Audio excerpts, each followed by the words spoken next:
Bonjour Mathias. Bonjour Emmanuel.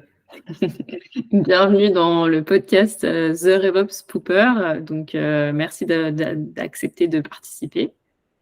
Avec grand plaisir. Merci à toi Emmanuel de m'inviter. J'apprécie. Ça fait plaisir aussi en retour. Donc aujourd'hui, on va parler plus des intégrations qui sont en fait facilitateurs de croissance pour une entreprise.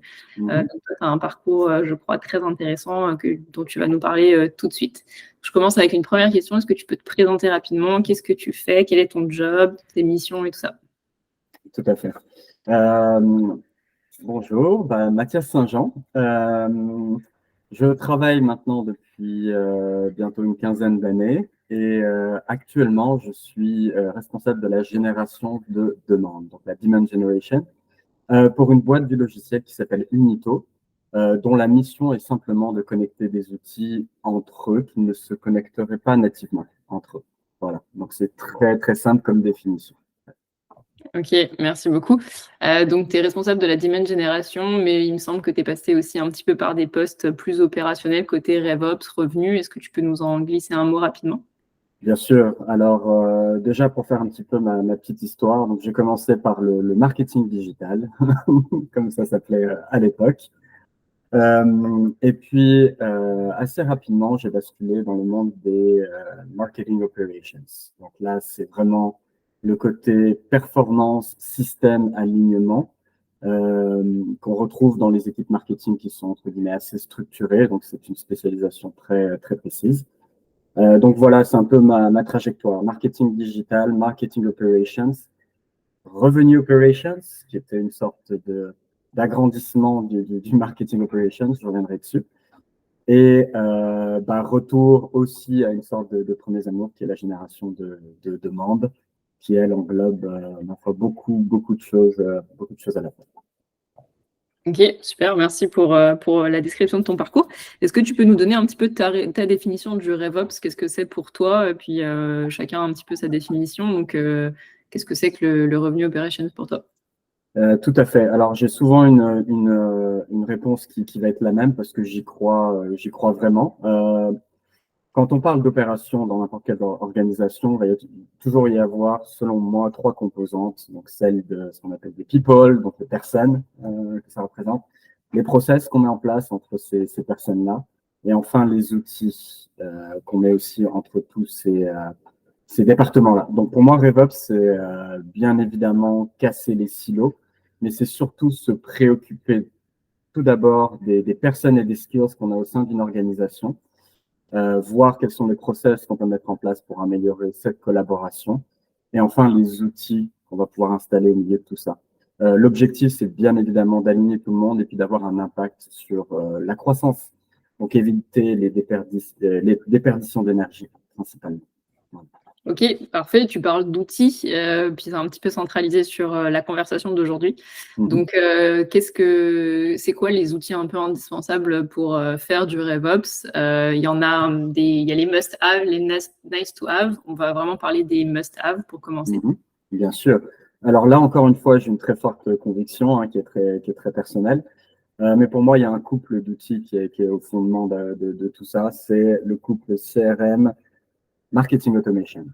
Voilà. Donc, je dirais que ce sont les deux briques assez indispensables d'une fonction RevOps, parce que dans le CRM, on va évidemment y retrouver toute l'activité de vente, toutes les informations sur les clients.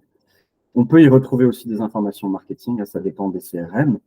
Mais dans le cas où ça n'existe pas, c'est bien la brique Marketing Automation qui vient épouser toutes les datas qui se trouvent dans le CRM, donc celle des clients et celle du revenu des ventes. Ok, donc CRM, on s'entend pas que pour le côté base de données, mais aussi et surtout pour le côté vente, gestion du pipeline, le suivi des revenus, etc., couplé à l'outil de marketing automation, c'est ça. Okay. Tout à fait. Pour moi, CRM, c'est vraiment un outil de gestion de la relation client. Donc, dans la gestion de la relation client, on va retrouver bien évidemment pas simplement qu'une base de données, mais toutes les interactions qu'on retrouve avec le client. Donc, les interactions de vente, bien évidemment, traditionnellement. Et pourquoi pas aussi toutes les activités des clients existants. Donc, on parle de tickets, d'incidents, Des choses comme ça, c'est aussi des briques qu'on va pouvoir retrouver dans le CRM de temps à autre. Ok, super. Donc là, on parle de CRM, on parle d'outils de marketing automation finalement, puis évidemment, il y a plein d'autres outils qui gravitent autour du RevOps, mais pour faire la connexion, l'intégration entre ces systèmes, est-ce que tu peux nous dire un petit peu, quand on parle d'intégration entre les systèmes, on parle de quoi concrètement? Qu'est-ce qu'on intègre? Qu'est-ce qu'on interface? Après, peut-être que c'est très, très vaste comme monde, mais qu'est-ce que c'est que pour toi de l'intégration entre les outils? Là encore, je vais essayer d'organiser ma réponse de cette manière-là. Il y a ce que j'appelle les intégrations plutôt statiques et les intégrations plutôt dynamiques. Donc, statique, dans un premier temps, imaginez un cas de migration qui doit avoir lieu entre un outil et un autre. Là, bien évidemment, il faut qu'on ait une intégration. On est sur un web chat. Donc, c'est un certain type d'intégration pour un certain type de besoin, qui serait une migration. Migration des données, migration des informations. Mais j'ai tendance aussi à voir les intégrations comme une manière de mieux faire collaborer les gens en général et les équipes. Donc là, on dépasse le simple stade de synchroniser les datas. On va synchroniser des flux de travail littéralement. Donc imaginez une équipe de développeurs et une équipe de product marketers travaillent dans deux outils différents, mais ils ont besoin d'intervenir sur la même histoire, qui est l'histoire d'un client qui a remonté un bug. Le bug est capturé par les équipes de product marketing. Comment je fais pour que cette information-là arrive le plus vite possible aux yeux des développeurs dans leur outil. Moi, c'est ma vision de l'intégration, c'est-à-dire qu'elle va au-delà du simple transfert de data ou d'informations. On est vraiment là pour mieux faire travailler les gens ensemble et enlever un certain nombre de frictions qui sont rattachées à leur travail au quotidien. Ok, intéressant de penser l'intégration plutôt par le biais et la fenêtre finalement des processus de travail quotidien plutôt que de le penser par juste la data, faire transiter les données.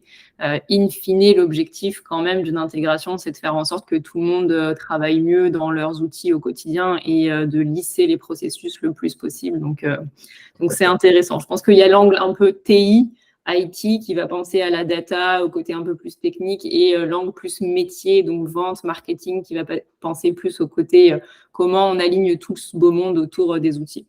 C'est ça. Et si je reviens à ma première définition, c'est comment faire en sorte que les people adoptent les process en utilisant les meilleures intégrations possibles entre les outils qu'ils ont à leur disposition. Donc, c'est vraiment, vraiment ça.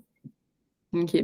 Et petite question intéressante en supplément, mais je me demandais, c'est quoi ton avis justement sur...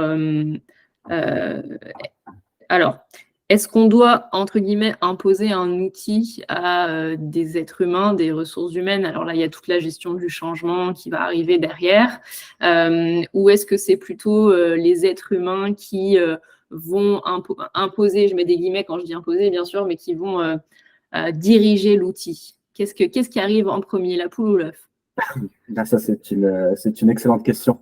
Je pense qu'il faut, avant toute chose, avoir une bonne idée de la manière dont on veut orchestrer les équipes en place, une bonne idée des objectifs que l'on veut atteindre.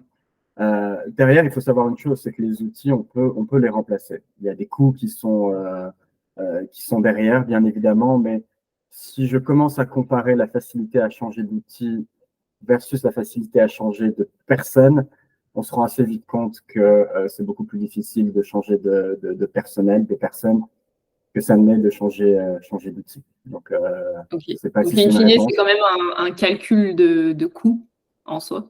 C'est un calcul de coût, puis à la fin de la journée, c'est toujours la composante humaine ou d'adoption du nouvel outil que vous mettez en place qui va jauger du bon choix ou non. Donc, c'est presque pas œuf ou poule, c'est qu'il y a toujours une priorité au-dessus qui est celle de l'adoption par les équipes et la composante humaine va rester la plus importante. Ok. Merci pour ce partage d'expérience et d'opinion. On va revenir un petit peu sur les outils. Est-ce que tu fais partie de l'école un outil pour tout gérer, à la petite Lord of the Ring, to rule them all, ou plutôt plusieurs outils mais connectés entre eux? C'est une super question. Je sais pas, je vais aller demander à Gandalf déjà pour commencer, puis on verra plus tard. Non, là aussi, j'ai une réponse qui n'est pas binaire, on va dire 0 ou 1. Je dirais que ça dépend vraiment du moment dans lequel se trouve la boîte ou la société. Donc, imaginez une boîte qui est assez petite, qui est sur le point de vouloir grandir très rapidement, qui commence son activité. Là, moi, je vais recommander un seul outil. Pourquoi? Parce que toutes les frictions rattachées à collecter les datas, avoir la bonne information à la bonne place, tout ça va devenir extrêmement crucial quand le business est petit et n'a pas encore ni les moyens ni le budget d'aller plus loin. Donc, moi, j'ai tendance à dire one tool to roll them all. Ça marche et ça marche même très très bien quand on démarre une activité. Je dirais même c'est ce vers quoi il faut aller. Mais quand une boîte commence petit à petit à développer son niveau de maturité, à développer son approche sur le marché, viennent petit à petit le besoin de rajouter ce qu'on appelle des best of breed sur les tools comme un CRM ou un marketing automation. Fait que quand une boîte est en train de grandir et a commencé à avoir un certain niveau de maturité, moi, je commencerai à recommander de ne plus utiliser qu'un seul outil, mais de voir exactement là où on a besoin de meilleures fonctionnalités, d'une meilleure profondeur pour mieux réaliser son activité. Je peux prendre un exemple, hein, quand on est sur un CRM, par exemple, parlons des cas d'usage marketing. Je vais être dans le marketing automation, je commence par là. Certains outils vont proposer un éditeur de page d'atterrissage de landing page qui va être génial pour n'importe quel business qui devra très rapidement grandir. Mais ce même business, au bout de quelques années, va se rendre compte qu'il a besoin de plus de contraintes de sécurité sur sa landing page. Il a besoin de mieux maîtriser le SEO sur sa landing page, le versionnage de ses landing pages, le A/B testing, etc., etc. Puis là, la recommandation, ça devient, va chercher le best of breed d'édition de landing page, donc un autre outil, et trouve le moyen de l'intégrer à ton outil de base. Bon, c'est un exemple sur le marketing, mais sur les ventes, ça pourrait être très bien un exemple autour de ce qu'on appelle les outils d'outreach ou de sequencing. Donc, on a des reps qui doivent envoyer des emails de one-on-one. Certaines plateformes, certains CRM vont inclure nativement ces features-là. Ça va fonctionner parfaitement pour développer rapidement une activité à son début. Ça va présenter des limites si jamais la boîte réussit, grandit. Donc, prochaine question, est-ce que je peux aller chercher un outil best of breed pour le sequencing, le cadencing et l'outreach? Et là, la problématique devient comment je l'intègre à mon stack. Donc, pas de réponse, ça dépend plus du niveau de maturité de la boîte.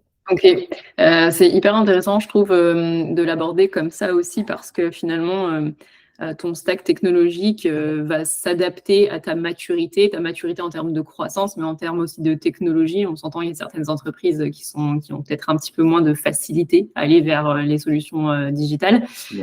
Et à la fois, en fait, il y a cette approche-là, donc ton stack technologique s'adapte à tes étapes de croissance, mais d'un autre côté, c'est ce stack technologique-là qui va provoquer la croissance aussi. Donc, il y a tout le temps un petit peu la course aux deux, finalement, qu'il faut réadapter tout le temps. Enfin, je ne sais pas ce que tu en penses, mais… Non, complètement. Et je pense un bon exemple de ça, c'est la notion de prise de risque. Donc là, on imagine une société qui fonctionne bien et qui doit encore grandir. Donc, elle a le budget, elle a les exécutifs de la boîte reconnaissent le désir d'investir dans les activités marketing et autres. Comment est-ce que je minimise cette prise de risque-là? Et une des manières de le faire, c'est de ne pas mettre ses œufs dans le même panier. Puis ça, on commence à le faire quand on a un certain niveau de maturité. Donc, ça devient très intéressant, puis c'est un autre exemple, de se dire, tiens, je vais commencer à ne pas dépendre que d'un certain enrichissement de mes datas. Je vais essayer de ramener plusieurs sources d'enrichissement de mes datas pour que je commence à comparer, que je commence à réduire un petit peu le risque qui est lié à manque d'enrichissement sur certains contacts de la part d'une solution qui ne serait pas complète. Donc, moi, j'aime bien coupler cette idée de diversité du stack avec cette notion aussi de minimiser le niveau de risque dès lors que tu rentres dans une optique d'expérimenter, d'itérer et de grandir rapidement. C'est presque quelque chose de louable de ne pas mettre ses œufs dans le même panier. Imaginons une boîte qui mettrait absolument tout dans le même outil. À un certain stade, il suffirait qu'une chose n'aille pas pour que l'ensemble de la machine soit grippée. Et ça, c'est quelque chose qu'on veut essayer d'éviter quand on grandit. Ouais. Ouais. Oui, et puis à un certain moment, de toute manière, tu tapes des limites. On s'entend que les outils sont pas les meilleurs sur absolument tout. Donc, il y a aussi les limitations. Il faut se rendre à l'évidence pour aller chercher des best of breed. Et bien sûr, les intégrer, puisque on parlait d'intégration. On va peut-être finir sur ça. C'est quoi pour toi un petit peu les best practices de bien choisir ces intégrations? Comment choisir un bon outil, un tierce partie en fait entre les systèmes? Je pense qu'il y a des spécifications à l'entrée du projet puis à la sortie du projet. À l'entrée du projet, moi j'ai toujours dit ce qui est important, c'est d'avoir l'appui de vos exécutifs. On a beau ramener un outil dont on estime, grâce à notre expertise, que c'est le meilleur, si derrière on n'a pas l'aval des execs, ça va être très très compliqué. Donc je dirais déjà, c'est quasiment un prérequis. Faites le travail d'influence et de pédagogie auprès de vos exécutifs pour leur faire comprendre que c'est le bon investissement à réaliser. Bon. Déjà ça, je pense que c'est un prérequis qui est indispensable. C'est à l'entrée. Ensuite, à la sortie, ce que j'appelle à la sortie, ce qui fait aussi la réussite ou l'échec de la mise en place d'un outil, c'est le niveau d'adoption. On ne sera jamais plus fort. Les intentions de celui qui installe l'outil ne seront jamais aussi fortes que l'adoption, in fine, des équipes. Donc, ça devient presque un combat plus important que l'installation de l'outil en lui-même. C'est s'assurer qu'il soit utilisé par les équipes. Donc, ça demande beaucoup de suivi, ça demande beaucoup de conduite du changement aussi auprès de ces équipes-là. Mais voilà, je dirais que c'est ces deux points qui sont absolument cruciaux. Si on essaye de faire tout ce qui se retrouve entre les deux sans gérer l'entrée ou gérer la sortie, il y a de grandes chances que ça ne fonctionne pas. Ok, donc si je résume, avoir déjà la direction qui est on-board et évidemment ensuite les ressources terrain qui adoptent le produit et qui le font se développer, qui le font croître en même temps que donc la fameuse croissance et le revenu de l'entreprise. Ok, super. Eh ben, un grand merci à toi. Est-ce que tu as un mot de la fin? Est-ce que tu veux nous dire quelque chose? Non, j'ai envie de dire ce qui est génial dans cette famille de job title, d'expertise dans le marketing, c'est la capacité qu'on a à challenger le status quo. Donc, on est entouré de tellement de data, on est tellement positionné entre les équipes qu'on a ce luxe et ce privilège de pouvoir remettre en question de manière assez saine à la fois les skills, à la fois les process, à la fois les outils. Donc, c'est vraiment une position que moi, j'estime être très confortable. Bien évidemment, ça vient avec une exposition qui est assez intense. C'est pas le job le plus facile, mais challenger le status quo. Donc ça va être ma phrase. Ça vient avec de grandes responsabilités aussi. C'est sûr que challenger, c'est bien, mais ça implique des choses derrière. Et ça implique d'y aller aussi en mode itératif. Ça implique d'avoir des résultats aussi parfois un peu trop rapidement selon certaines personnes. Donc, il faut savoir jauger et prendre les bonnes décisions en testant sur le bon timing aussi les choses, parce qu'on ne peut pas se dire qu'en une semaine, on a testé la solution miracle. Effectivement, c'est tout un art. Ouais. Bon, et ben un grand merci, Mathias. Merci à toi, Emmanuel. Merci à tous. Super. À très bientôt, j'espère. Et sinon, je vous dis à très bientôt, évidemment, sur la chaîne de The RevOps Cooper, au prochain épisode du podcast. Bonne journée. Bravo pour ton initiative, c'est génial. À bientôt, Emmanuel. Bye.